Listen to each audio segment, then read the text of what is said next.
கிழக்கு தொடர்ச்சி மலைகளில் குறிப்பிடத்தக்கது கொல்லிமலை. தற்போதைய நாமக்கல் மாவட்டத்தின் ஒரு பகுதியாக இருக்கும் இம்மலையில் பழங்குடியின மக்கள் வசிக்கும் நாடு எனப்படும் 14 கிராமங்கள் இருக்கின்றன. இங்குள்ள மலைக்குன்றுகள் ஒவ்வொன்றும் கடல் மட்டத்திலிருந்து 1000 முதல் 1300 மீட்டர் வரையிலான உயரத்தில் அமைந்திருக்கின்றன. குளிர்ச்சியான தட்பவெப்பமும் மலைமுகடுகளை தழுவிச் செல்லும் மேகக்கூட்டங்களும் மனதுக்கும் கண்களுக்கும் விருந்து படைப்பவை. இம்மலைக்கு செல்லும் பாதை 70 கொண்டை ஊசி வளைவுகளை கொண்டது. இவற்றில் சில அபாயகரமானவை, சில மர்மங்களானவை. Welcome to இன்ஃபோவேல்ட்.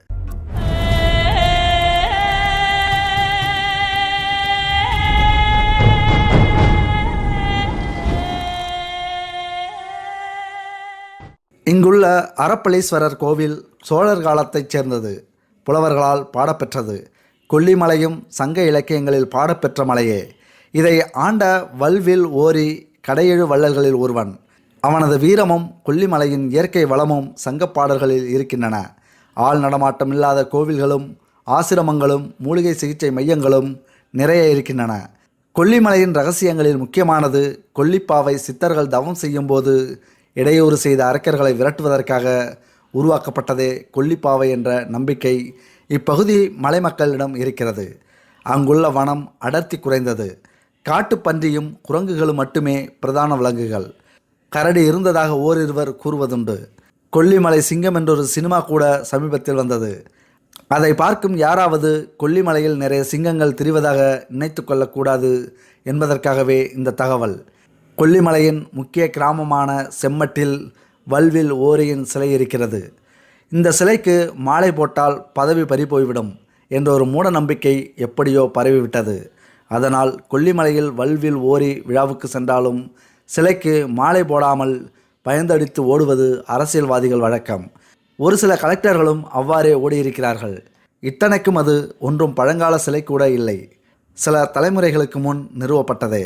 கொல்லிமலையின் மிகப்பெரிய ரகசியம் சித்தர்கள் வாழ்ந்ததாக கூறுவது, இப்போதும் வாழ்கிறார்கள், சாதாரண மனிதர்கள் கண்களுக்கு புலப்பட மாட்டார்கள் என்றெல்லாம் கட்டுக்கதைகள் நிறைய உலவுகின்றன.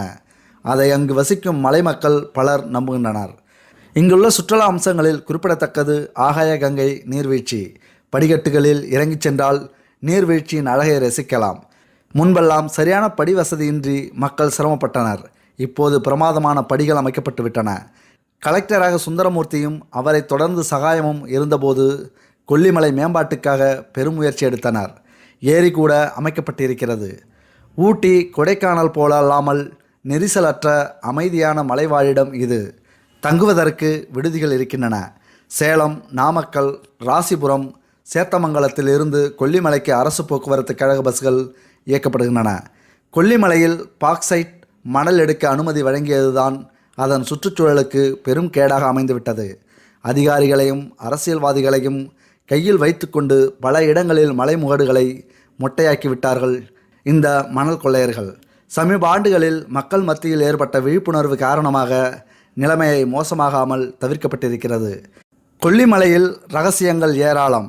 கொல்லிப்பாவையும் சித்தர்களும் தவிர்த்த இரகசியங்களில் பாக்சைட் மணல் எடுப்பவர்களின் மாயமந்திர அதிகாரம் மிகவும் முக்கியமானது.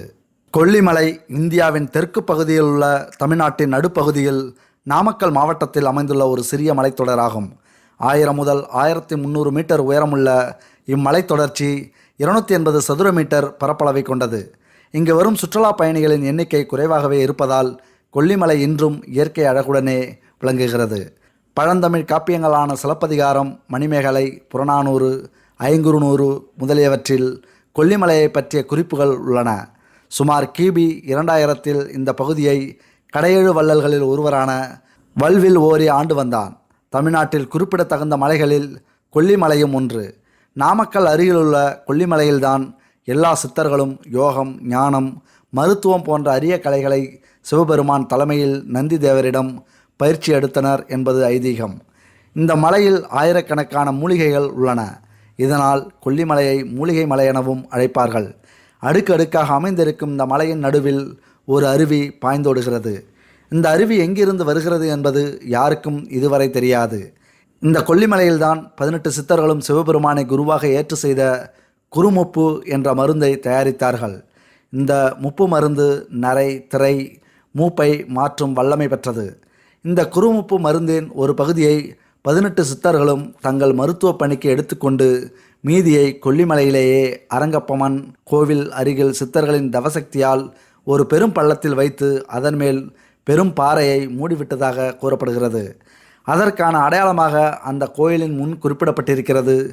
அத்தோடு மருத்துவ காவலாக 4 திசைகளிலும் 4 தெய்வங்களை காவல் இருக்க பணிந்தனர். அதன் அடையாளமாக கிழக்கு பக்கம் கருப்பண்ணசாமி சிலையும், மேற்கு பக்கம் மாசி சின்னண்ணசாமியும், தெற்கு பக்கம் கொல்லிமலை அம்பாவும், இதற்கு நடுவில் 8 கை காளியும் இருந்து காவல் இருக்கின்றன. இந்த தெய்வங்களை இன்றும் மக்கள் பக்தியுடன் வழிபடுகின்றனர். கொல்லிமலையில் ஆயிரக்கணக்கான மூலிகைகள் இருந்தாலும் குறிப்பாக சிறப்பான மூலிகையான மூடவட்டுக்கால் அதிகம் தென்படுகின்றன. இந்த மூலிகை மண்ணில் வளராது, பாறைகளின் மேலும் மரங்களின் மேலும் படரும் ஒட்டு இனத்தைச் சேர்ந்தது. இதன் இலையே காய்ந்து சுருண்டு இதன் மேலே கவசம் போல் ஒட்டிக்கொள்ளும். இந்த மூலிகை காற்றின் ஈரப்பதத்தை உறிஞ்சி வளரும் தன்மை கொண்டது. மூடவாட்டுக்கால் மூலிகையை மனிதனின் கருவிலிருந்து இறுதி வரை மருந்தாக பயன்படுத்தலாம். இதை மருந்தாக பயன்படுத்த பக்குவம் தேவை.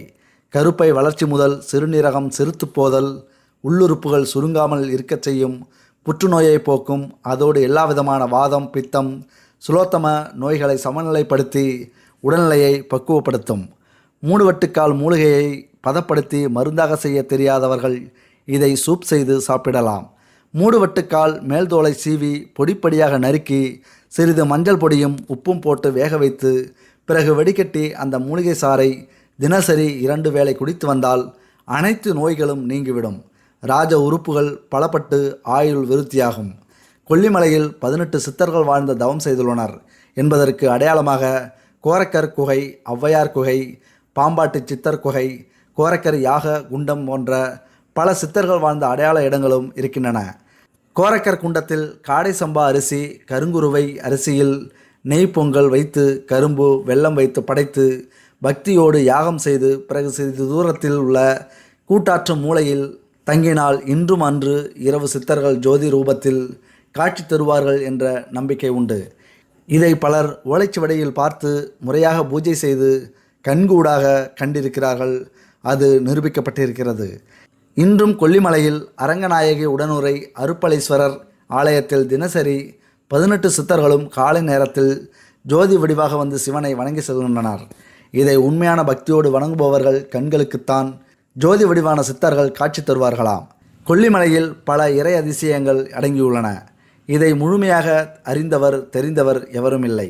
கொல்லிமலையின் இறை அதிசயத்தை முழுமையாக அறிந்து உரைக்க மனித மூளையால் முடியாது. கொல்லிமலையில் 80 கிராமங்கள் உள்ளன. தமிழ் மக்களான இவர்கள் விவசாயத்தை நம்பியே இருக்கிறார்கள். கொல்லிமலையைச் சுற்றி 8 கோயில்கள் உள்ளன. முனிவர்கள் தங்கள் தவத்தினை அமைதியான இடத்தில் செய்ய விரும்பி கொல்லிமலையை தேர்ந்தெடுத்ததாகவும் அவர்களின் தவத்தை கலைக்க நினைத்த தீய சக்திகளிடமிருந்து தங்களை காக்குமாறு கொல்லிப்பாவையிடம் வேண்டியதாகவும் கதைகள் பல உள்ளன. அதற்கிணங்க கொல்லிப்பாவை தனது வசிய புன்னகையால் தீய சக்திகளை விரட்டியதாகவும் கூறுகின்றனர். கொல்லிமலையில் கொல்லிப்பாவைக்கு இன்றும் ஒரு கோவில் உள்ளது. மலையின் தென் திசையில் உள்ள கொல்லிப்பாவை கோவிலை இதுவரை யாரும் சென்று பார்த்ததில்லை என்கிறார்கள். காரணம், கடும் காட்டை தாண்டி செல்ல வேண்டும். அந்த காட்டை நோக்கி நடக்கும்போது மிகப்பெரிய கொடிய விஷம் கொண்ட கருவண்டுகள் நம்மை தாக்கும். அதனாலேயே யாரும் அங்கு செல்வதில்லை. நாமக்கல் நகரிலிருந்து 55 கிலோமீட்டர் தொலைவில் கொல்லிமலை அமைந்துள்ளது. கொல்லிமலைக்கு நாமக்கல், சேத்தமங்கலம், ராசிபுரம் மற்றும் சேலம் நகர்களிலிருந்து பேருந்து வசதி உள்ளது. மலைப்பாதையின் தூரம் 26 கிலோமீட்டர். இம்மலைப்பாதையில் 70 கொண்டை ஊசி வளைவுகள் உள்ளதால் அடிவாரத்தில் உள்ள காரவள்ளி வரை மட்டுமே பெரிய பேருந்துகளும் பெரிய வண்டிகளும் செல்ல முடியும். சில கொண்டை ஊசி வளைவுகள் மிகவும் அபாயமான வளைவுகளை கொண்டிருப்பதால் தேர்ந்த ஓட்டுநர்களே பேருந்துகளை ஓட்டிச் செல்வர். கார் மற்றும் வேன்களில் சுற்றுலா செல்வோரும் மலைப்பாதையில் கவனமாக செல்வது நல்லது.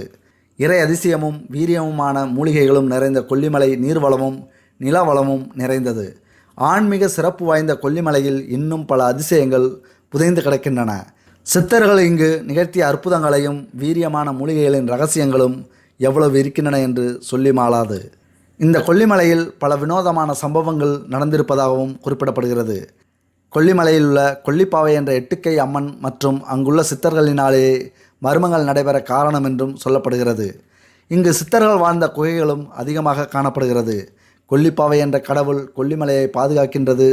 மர்மங்கள் நிறைந்த இந்த கொல்லிமலையில் 5 அருவிகள் உள்ளன. இதில் மிக முக்கியமானது ஆகாய கங்கை. இந்த அருவிக்கு போக வேண்டுமென்றால் 1025 படிகள் கீழிறங்கி செல்ல வேண்டும். அந்த அருவி மூலிகை காடுகளுக்குள் இருந்து வருவதனால் இங்கு குளித்தால் நோய்கள் அனைத்தும் தீர்ந்துவிடும் என்று கூறப்படுகிறது. இது மாத்திரமின்றி சிற்றருவி, மாசிலா அருவி, சந்தன அருவி மற்றும் நம்மருவி என 5 அருவிகள் அங்கு உள்ளன. சில வருடங்களுக்கு முன் இங்கு சில அமானுஷ்யங்கள் இருந்ததாகவும் தகவல் வெளிவந்து கொண்டிருக்கின்றன. கொல்லிமலை என்றாலே சித்தர்கள், மந்திரவாதிகள், சித்திர குள்ளர்கள் போன்ற மர்மமான விஷயங்களே மனதில் வந்து செல்லும். அதிசயங்கள் செய்யும் சித்தர்கள் இன்றும் கொல்லிமலையில் வாழ்வதாக மக்கள் நம்புகின்றனர். நவீன கால உலகத்திலும் பல ரகசியங்களை உள்ளடக்கிய முக்கிய பகுதியாக விளங்குகிறது இந்த கொல்லிமலை. இயற்கை அமைப்பில் விடை தெரியாத கேள்விகளை உள்ளடக்கிய இடங்கள் பல உள்ளன. இவற்றில் ஒன்றுதான் தமிழகத்தில் உள்ள இந்த கொல்லிமலை. ஆன்மீக பூமி, மலை சுற்றுலாவுக்கு ஏற்ற பகுதி, மூலிகை செடிகள் நிறைந்த மலை என்று பலர் பெயர் இருந்தாலும் கொல்லிமலை பல்வேறு மர்மங்கள் நிறைந்த இடமாகவும் அறியப்படுகிறது. புராண காலம் முதலே கொல்லிமலையில் சித்தர்கள் பலர் வாழ்ந்ததாக கூறப்படுகிறது. அவர்கள் இன்னும் அங்கு வாழ்வதாகவும் சொல்லப்படுகிறது. கொல்லிமலையில் இருக்கும் சித்தர்களுக்கு கூடு விட்டு கூடு பாயும் கலை தெரியும் என்பது மக்களின் நம்பிக்கை. அந்த கலையை பெற்றிருக்கும் பல சித்தர்கள் இன்றும் கொல்லிமலையில் இருப்பதாக தெரிவிக்கின்றனர் அப்பகுதிவாசிகள். கொல்லிமலை பல்வேறு அரிய மூலிகைகள் நிறைந்த பகுதியாகவும் அறியப்படுகிறது என்பதை நாம் முன்பே பார்த்தோம். அதில் முக்கியமானது ஒரு குறிப்பிட்ட அபூர்வ மூலிகையை உட்கொண்டால் மனிதர்கள் மாயமாக மறைந்து விடுகிறார்களாம். அந்த மூலிகையின் சக்தியால் தான் இன்றும் பல சித்தர்கள் மனிதர்களின் கண்களுக்கு தெரியாமல் வாழ்ந்து வருகின்றனர் என்கிறார்கள் அந்த பகுதி மக்கள். இங்கு விடிய விடிய சுடர்விட்டு எரியக்கூடிய ஜோதிப்புல் என்ற வகை செடி உண்டு. அதை பயன்படுத்தி தான் பல்வேறு சித்தர்கள் மற்றும் குள்ளர்கள் தங்களது குகைகளில் வாழ்ந்து வந்துள்ளனர். கொல்லிமலையில் சித்தர்கள் வாழ்ந்து அல்லது வாழும் குகைகளை இன்றும் நாம் பார்க்கலாம். ஆனால் அதற்குள் போக வேண்டாம் என்கிறார்கள் இங்கு வசிப்பவர்கள். மறைந்துள்ள சித்தர்கள் தவத்தில் இருப்பார்கள் என்றும், மனித ரூபம் அல்லாமல் வேறொரு உருவத்தில் அவர்கள் வாழக்கூடும் என்றும், குகைக்குள் சென்று அவர்களை தொந்தரவு செய்துவிட்டால் சாபத்தை பெற நேரிடும், மேலும் உயிருக்கு அச்சுறுத்தல் ஏற்படலாம், அதனாலேயே புதிதாக கொல்லிமலைக்கு வரும் பயணிகளை குகைக்குள் செல்ல வேண்டாம் என இப்பகுதி மக்கள் கேட்டுக்கொள்கின்றனர். இது போன்ற பல்வேறு மர்மங்கள் சுற்றி இருந்தாலும் இன்றைய நவநாகரிக உலகிற்கு ஏற்றவாறு கொல்லிமலையில் பல மாற்றங்களும் நிகழ்ந்துள்ளன. வணிக தொடர்பு, கல்வியறிவு, நவநாகரிக கட்டமைப்பு காரணமாக இங்குள்ள மக்களும் முன்னேற்றம் அடைந்துள்ளனர். இங்குள்ள கொல்லிப்பாவை என்ற கோவிலுக்கு சென்றால் ஒருவித அச்ச உணர்வு ஏற்படுகிறது. காரணம், கோயிலின் அமைப்பே மிகவும் மிரட்டும் தன்மையுடன் இருக்கிறது. அதேபோல சிக்கும்பாறை மற்றும் தற்கொலை முனைகள் இரண்டும் முக்கிய சுற்றுலா தலங்களாக உள்ளன. தமிழக அரசு சொந்தமாக இங்கு மூலிகை பண்ணையை நிறுவியுள்ளது. தற்போது பல பொதுவான இடங்களில் மூலிகை செடிகள் குறைந்துவிட்டாலும் பல அரிய வகை மூலிகைகள் அரசின் இந்த மூலிகை பண்ணையில் வளர்க்கப்பட்டு வருகின்றன.